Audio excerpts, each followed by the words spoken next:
आपकी लड़ाई किससे है बताएं मुझे, बीजेपी से, एनसी से या पीडीपी एनसी के साथ कोई लड़ाई नहीं है, क्योंकि वो मेरी जो लड़ाई है वो उनके आरोपों से बहुत बड़ी है। सो मेरी लड़ाई डायरेक्ट मोदी जी से, इंडिया अलायंस और इंडिया से है। मैंने कुछ किया भी नहीं है, कुछ किया नहीं, खाया नहीं, पिया नहीं, 5.5 साल जेल में रहा। हम वो कत्ल भी करते हैं, चर्चा नहीं होता, हम आह भी करते हो जाते हैं, वरना उसको शर्म आनी चाहिए बात करने से।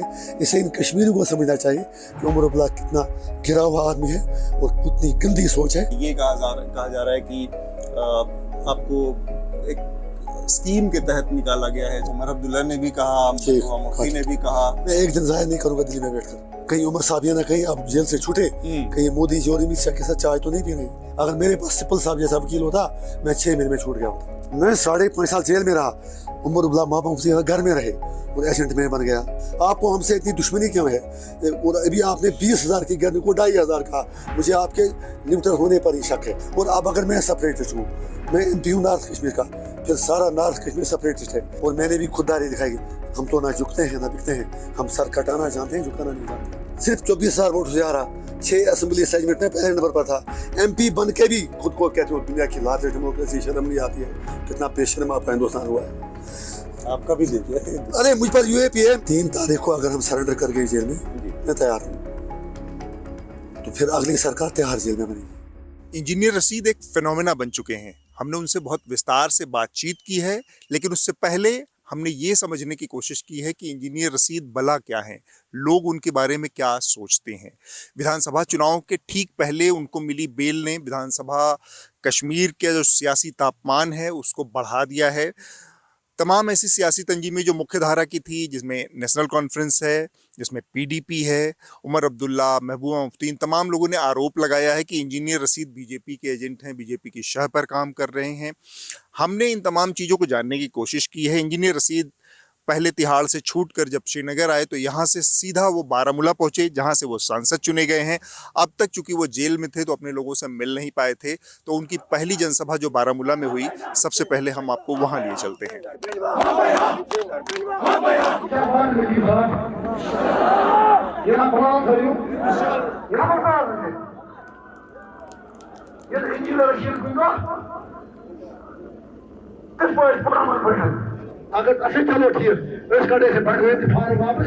हालांकि जैसी उम्मीद और जैसे दावे किए गए थे, ऐसा कुछ बारामूला में देखने को नहीं मिला।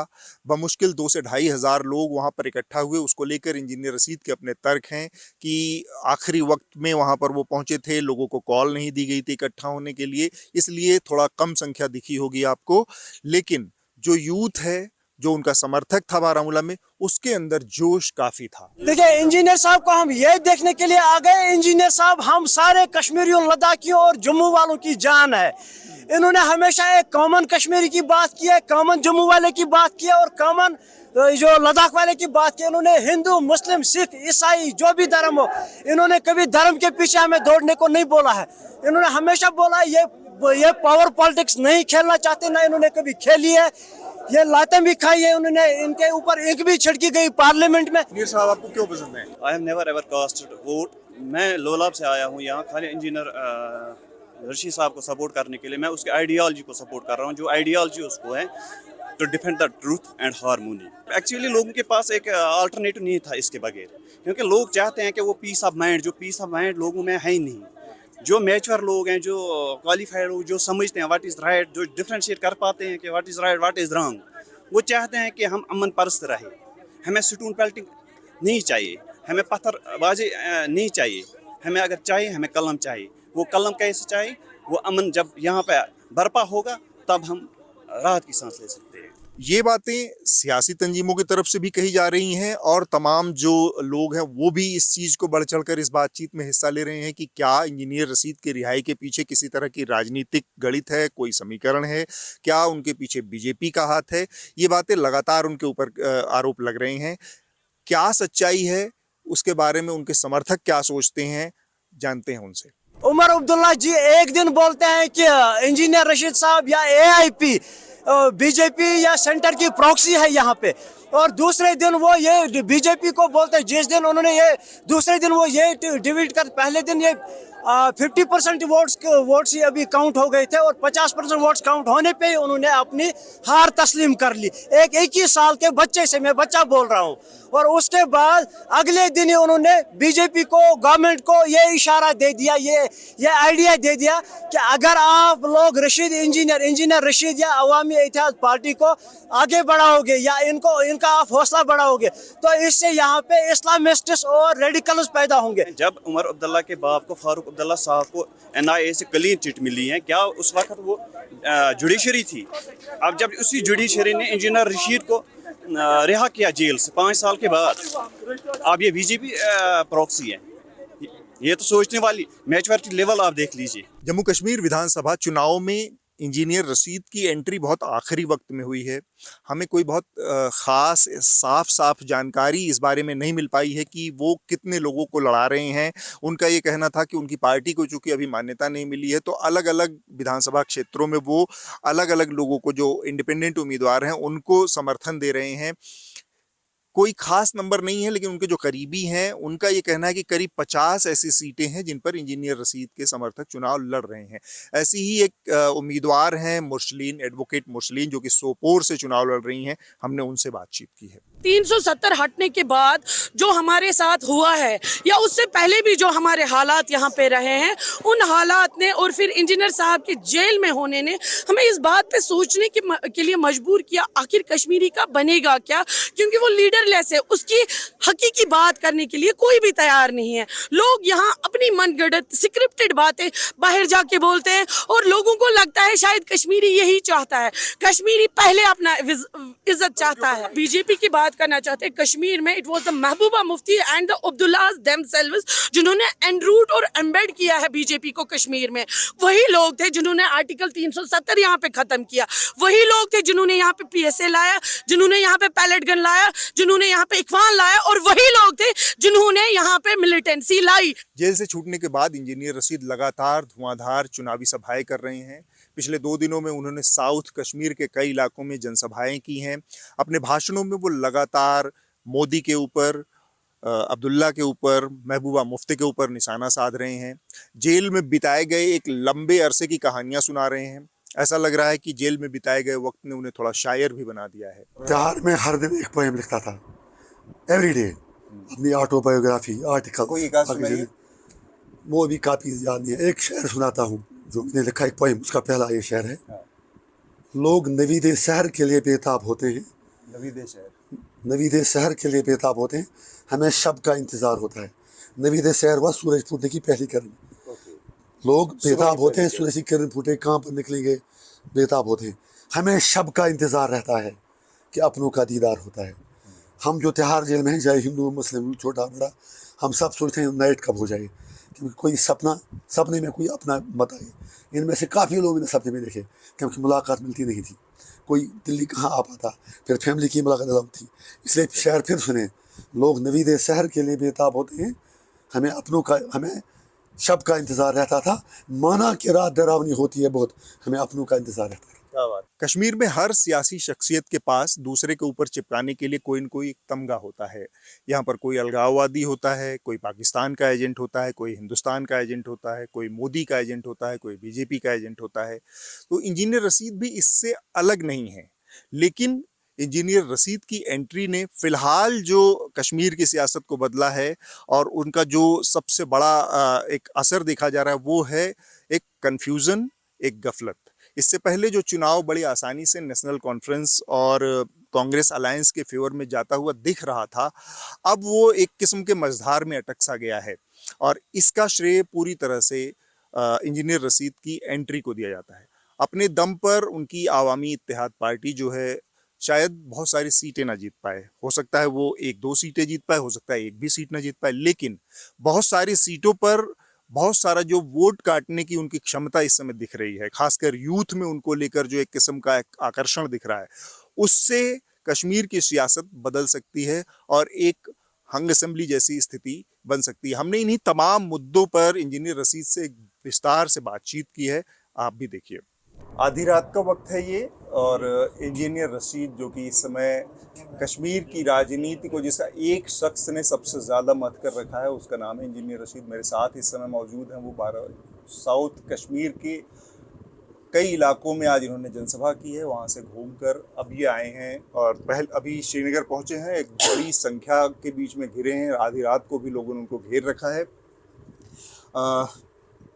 मेरा पहला सवाल इंजीनियर रशीद आपसे है कि बहुत सारी बातें कही जा रही हैं, टाइमिंग को लेकर बहुत कुछ बातें कही जा रही हैं। ये कहा जा रहा है कि आपको एक स्कीम के तहत निकाला गया है, अचानक से जब इलेक्शन था असेंबली का, तब आपको जब मौका ऐसे इस तरह के मौके पर निकाला गया, और जबकि आपके ऊपर इस तरह के आरोप हैं सेपरेटिज्म के, फिर भी कैसे इतनी आसानी से इसमें आ गया बाहर? पहली बात यह है कि जो आरोप लगाते हैं तो कौन आरोप लगा रहा है, आप मुझे बताइए। कैन यू टेल मी आरोप कौन लगा रहा है? आपके ओपोजिशन के लोग? नाम बता। वो तो आप बताइए। मुझे पता नहीं, मैं आप सवाल करें, मैं आपसे पूछूंगा। तो इसमें देखिए, उमर अब्दुल्ला ने भी कहा, महबूबा मुफ्ती ने भी कहा। समझ गया मैं, आपने अच्छा प्रश्न पूछा। या तो जज साहब से पूछे, उसने मुझे बेल क्यों दे दी। दूसरी सबसे इम्पोर्टेंट बात है, अरविंद केजरीवाल जी और वो शिबू सोरेन जब वो गिरफ्तार हुए, इंडिया अलायंस का पब्लिक जलसा किया उनके लिए, एक दिल्ली में एक झारखंड में, उसमें एनसी और पीडीपी दोनों के लोग लीडर बड़े बड़े गए, सो कॉल्ड इंडिया अलायंस के लोग। वहाँ पर उन्होंने ये कहा कि ये बेगुनाह है, या केजरीवाल भी और क्या कहते हैं सोरेन भी, इनको छोड़ा जाए, लेकिन हमारे लिए कभी एक शब्द नहीं बोले। अब आज शायद केजरीवाल जी को पक्की बेल मिली, कोई मुझे कह रहा था केजरीवाल जी को आज बेल मिली है शायद। जी जी, आज मिल गई। अगर उनको बेल मिली तो उसके लिए उमर साहब जश्न मना रहे हैं, उनको बेल मिल गई, शर्म की बात है। और मेरी इंटरिम बेल 15 दिन की उस वक्त रो रहे हैं। इससे आपको समझ आना चाहिए ये कितने घिरे हुए गंदे लोग हैं, ये कश्मीरियों को मारना चाहते हैं, इनको इक़्तिदार चाहिए। मैंने कुछ किया नहीं, उमर साहब से इतना पूछूंगा। उसके बाप पर ईडी का केस लगा था, 100 करोड़ रुपए का पूछताछ हुई, सीबीआई ने किया, लेकिन गिरफ्तार एक दिन भी नहीं हुई। मैंने कुछ किया भी नहीं, कुछ किया नहीं, खाया नहीं, पिया नहीं, 5.5 साल जेल में रहा, सर्जरी हुई। वो है ना, वो शायर एक है, वो कत्ल भी करते हैं चर्चा नहीं होता, हम आह भी करते हो जाते हैं बदनाम। उसको शर्म आनी चाहिए बात करने से। इसे इन कश्मीरियों को समझना चाहिए कि उमर अब्दुल्ला कितना गिरा हुआ आदमी है और कितनी गंदी सोच है कि जो हमारी इंटरिम बेल में भी अपना सियासी फ़ायदा देखना चाहता है। आगे बढ़ाए। और आज फिर मैंने कहा था कि जब मैं 3 तारीख को सरेंडर करूँगा जेल में, अगर वो गेट तक मेरे साथ आएंगे तो मैं बीरू और बडगाम से उनके खिलाफ इलेक्शन नहीं लड़ूंगा। उसने आज कहा है मुझे इंजीनियर साहब का चैलेंज कबूल है। मैं भी तो अब थोड़ा राजनीति सीख चुका हूँ, लेकिन मैं करूँगा genuine politics. He is playing dirty politics. मैंने इसलिए सब कहा था कि वो क्या तिहाड़ गेट तक मेरे पास आने के लिए तैयार है, तो मैं फॉर्म बीरू और बडगाम से सपोर्ट करूँगा। उसने उसके लिए फटाफट हाँ कर दी, जब मैंने उससे पहले कहा था क्या वो 6 महीने तैयार में बैठने के लिए तैयार हैं, उस पर चुप कर दिया। और सस्ता उसने ये देखा कि किस में फ़ायदा है, जेल तक। आप कह रहे हैं कि आप राजनीति सीख गए हैं। मैंने कहा जन्म राजनीति मेरे पूजा है। इकबाल जो हमारा फिलोसफिकल पोएट था, उसने कहा है जुदा हो दीन सियासत से तो रह जाती है चंगेजी। You can never separate religion from politics, and I think if you do it on good moral values then you are always victorious and you satisfy your conscience. आप पहली बार लोकसभा पहुंचे हैं और काफ़ी शेर व शायरी करने लगे हैं, तो मुझे लग रहा है कि तिहाड़ में भी बहुत कुछ आपने सीखा है। वहाँ पर तिहाड़ में हर दिन एक पोएम लिखता था, एवरी डे, अपनी ऑटोबायोग्राफी, आर्टिकल। कोई एक आध सुनाइए। वो भी काफ़ी याद नहीं है। एक शेर सुनाता हूँ जी, जो मैंने लिखा, एक पोएम, उसका पहला ये शेर है। हाँ। लोग नवीदे शहर के लिए बेताब होते हैं, नवीदे शहर के लिए बेताब होते हैं, हमें शब का इंतज़ार होता है। नवीदे शहर हुआ सूरज फूटने की पहली किरण। लोग बेताब होते हैं, सूरज की किरण फूटे, कहाँ पर निकलेंगे, बेताब होते हैं। हमें शब का इंतज़ार रहता है कि अपनों का दीदार होता है। हम जो तिहाड़ जेल में हैं, चाहे हिंदू मुस्लिम छोटा बड़ा, हम सब सोचते हैं नाइट कब हो जाए, क्योंकि कोई सपने में कोई अपना मत आए। इनमें से काफ़ी लोग मैंने सपने में देखे, क्योंकि मुलाकात मिलती नहीं थी। कोई दिल्ली कहाँ आ पाता, फिर फैमिली की मुलाकात अलग थी। इसलिए शहर फिर सुने, लोग नवीदे शहर के लिए बेताब होते हैं, हमें शब का इंतज़ार रहता था। माना कि रात डरावनी होती है बहुत, हमें अपनों का इंतज़ार रहता है। क्या बात है। आगे अगला सवाल मेरा, क्योंकि आप 5 मिनट हो गए आप आपके। बारामूला से सांसद हैं, अभी तो मेरा दूसरा सवाल आ रहा है सर। आप बारामूला से सांसद हैं और आप रिहाई के बाद तुरंत आप बारामूला गए। वो जो मीटिंग थी वो आपकी उम्मीद के हिसाब से रही? मुझे एक चीज़ बताया, आपने अच्छा कहा। बेसिकली हम 6:30 बजे शाम वहाँ निकले जेल से, 6 बजे। जी। फिर मैंने पहले मीडिया से बात की, फिर प्रेस कॉन्फ्रेंस की, उसके बाद कुछ कश्मीरी अपने काफ़ी तादाद में थे, उनसे मीटिंग की।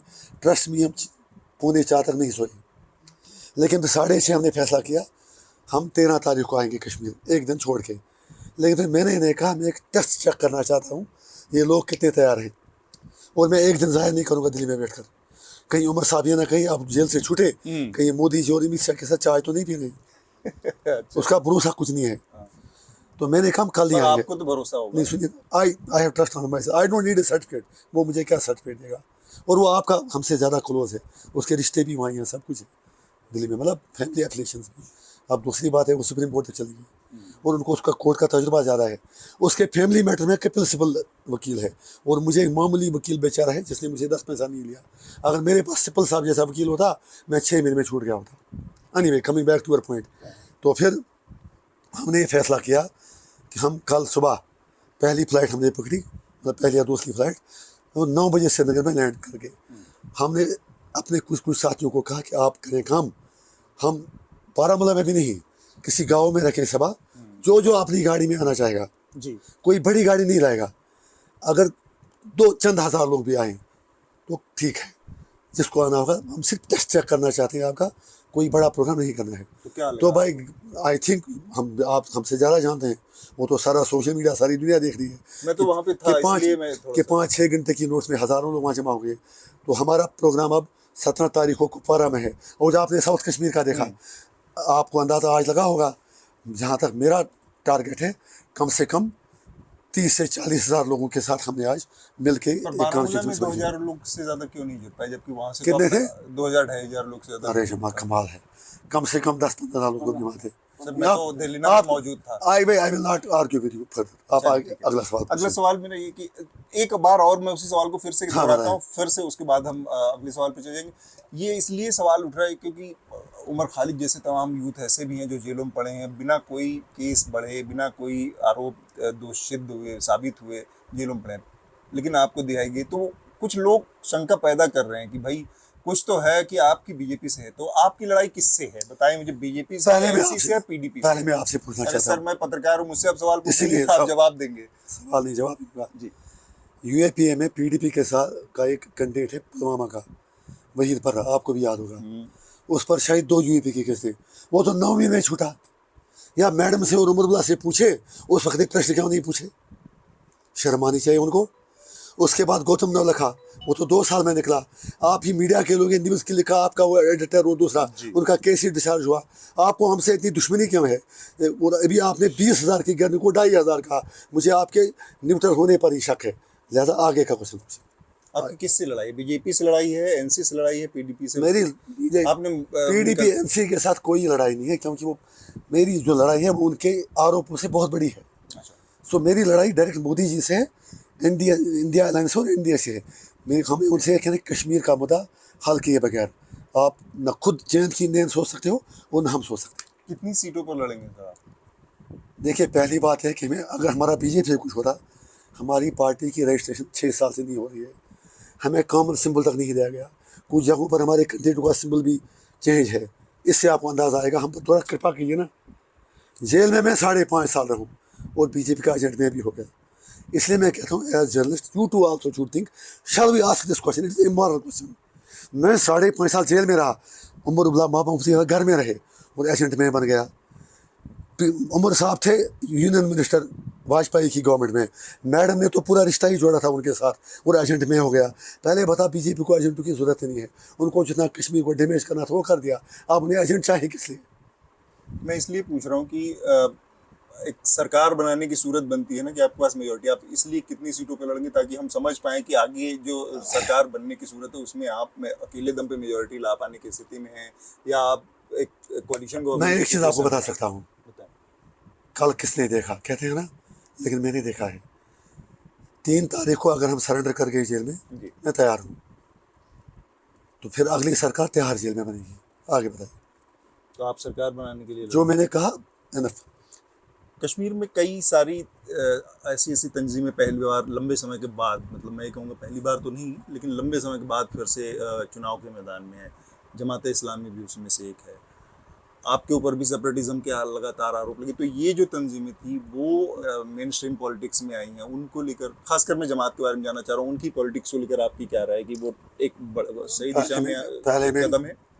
क्वेश्चन नहीं है, सिर्फ आपसे जानना चाहें सेपरेटिज्म क्या है। आपने कहा कि आप भी सेपरेटिज्म मतलब सेपरेटिज्म मैंने कहा आरोप है। क्या नाम मुझे बताइए ना, क्या आरोप बताइए क्या है जो मुझे सेपरेटिस्ट बना रही है, मुझे बताइए।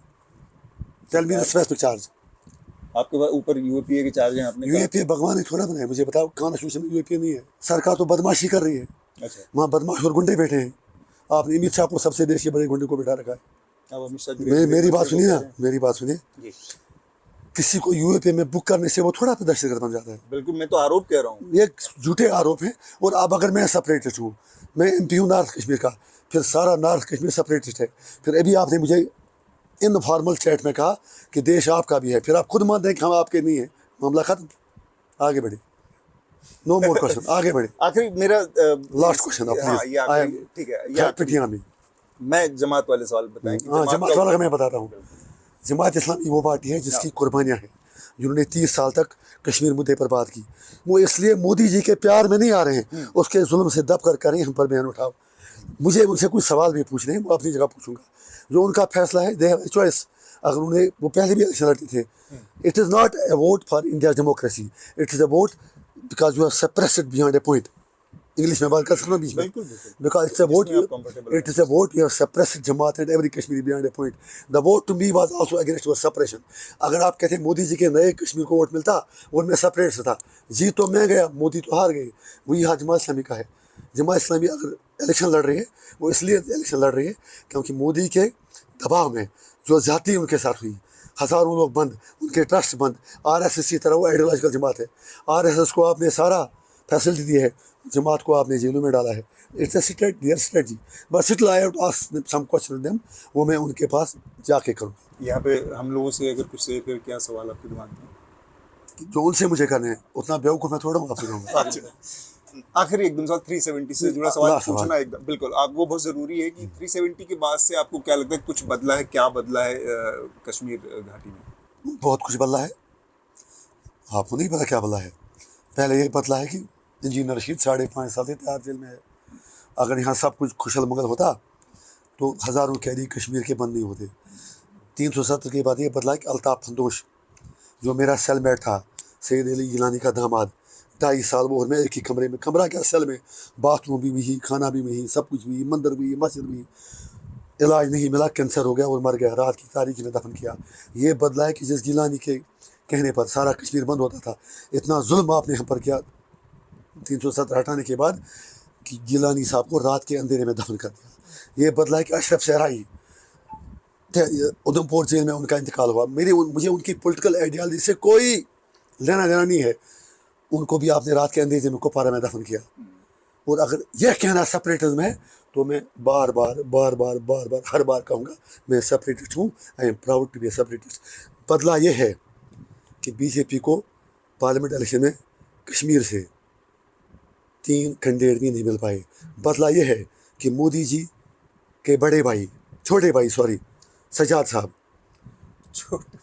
हाँ उन्होंने कहा ना मोदी जी बड़े भाई हैं, तो वो छोटे भाई हो गए। वो मेरे से 3 लाख वोटों से चुनाव हार गए। जब उसने पूरा मैनेज किया था कि इंजीनियर रशीद 5.5 साल जेल में नहीं आए, बाहर नहीं आए। जो मुझ पर यूएपीए लगाया वो सज्जाद लोगों ने, अमित शाह जी ने, बाकी लोगों ने मिल के बनाया इसको कैसे बंद रखें। अगर वो मुझ पर यूएपीए नहीं लगाते तो मैं बाहर निकल गया था। उन्होंने पता था गरीब है, इसके पास 10 पैसा नहीं है, कुछ भी नहीं है, तो वकील बड़ा कर नहीं पाएगा। और मैंने भी खुददारी दिखाई। हम तो ना झुकते हैं ना बिकते हैं, हम सर कटाना जानते हैं, झुकाना नहीं जानते। क्योंकि इसलिए कि ये बहुत इंपॉर्टेंट था कि आप 370 के नज़रिए से आपने कहा कि सेपरेटिज्म और ये जो चीज़ें थी, ऐसा लगता है कि आपको कि वो जो सेंटिमेंट था, आप कह रहे हैं कि एक कॉल पे पूरा कश्मीर जो बंद हो जाता था, वो सेंटिमेंट अभी भी है लोगों के अंदर, और अगर है तो वो अब क्यों नहीं दिखता? आपकी चैनल का नाम क्या है? Sorry, news laundry. On a lighter note, ताकत के बल पर कोई कुछ भी कर सकता है। अगर अभी हम, आप कितने आदमी हैं? बहुत सारे लोग हैं यहाँ पे। हाँ। नहीं, आपके चैनल के हमारे ये 2 लोग हैं मेरे साथ। और आप हो गए, ये 2 हैं, आप इनके साथ नहीं हैं? 3। अगर मैं भी आपको कमरे में जाके बंद रखता हूँ, आपको मैं सीधा कहूँगा हम आपको वापस जाने नहीं देंगे, आपके सारे कपड़े उतारेंगे, आप पर UAPA लगाएंगे, या आपको खुदा बचाए किसी और के हवाले करेंगे। आप एक काम करो, अभी इस पर बायोटेक दे दो। हिंदुस्तान बहुत ही घटिया डेमोक्रेसी है, फ्रॉड है। 2-3 मिनट आप रेस्ट करोगे, फिर आप वो बोलेंगे जो गिलानी कभी नहीं बोला। जान बचाने के लिए कुछ भी करता है। ये डर की बात आप कह रहे हैं। आपको नहीं लग डर है? क्या बोल रहे हो आप? 5.5 साल से मैं जेल में हूँ। जो बंदा इंडिपेंडेंट MLA है, जो 19 का इलेक्शन में सिर्फ 24,000 वोट से हारा, 6 असेंबली सेगमेंट में पहले नंबर पर था। MP बन के भी खुद को कहते हो दुनिया की लार्जेस्ट डेमोक्रेसी, शर्म नहीं आती है? कितना बेशर्म आपका हिंदुस्तान हुआ है। आपका भी देखिए। अरे मुझ पर UAPA है, मुझको तो पाक हाफिज सईद और क्या बोलते हैं उन्हें, सलाहुद्दीन के साथ बनाया है मुझे एक्यूज। केस के मेरिट पर बात नहीं कर पाऊंगा, कोर्ट का आदेश है। जब आप ही कहते हैं कि हम आपके हैं कौन, तो आप ही बताओ हम आपके कौन हैं। आपने तो मेरे खिलाफ अदालत में चार्जशीट डाली है, ये देशद्रोही है। इसलिए मैं क्यों कहूँ, मैंने ओथ भी ले ली कॉन्स्टिट्यूशन की, फिर भी आप लोग मुझे नहीं छोड़ रहे हो। फिर भी क्या, तो इंडिया से लार्जेस्ट डेमोक्रेसी है by virtue of numbers, but not a vibrant and functional democracy. और अगर है भी कोई डेमोक्रेसी, लखनपुर पोल चेक पोस्ट के उस पार, यहाँ कोई डेमोक्रेसी नहीं। तो ये थे हमारे साथ engineer Rashid. Thank you sir हमसे बातचीत करने के लिए। Thank you so much. This election season, your right to choose puts you at the heart of it again. We'd like to be your eyes and ears. Choose the journalism and media that serves democracy and you. Simply head on to newslaundry.com/subscription and pick up the TNMNL joint subscription of your choice today.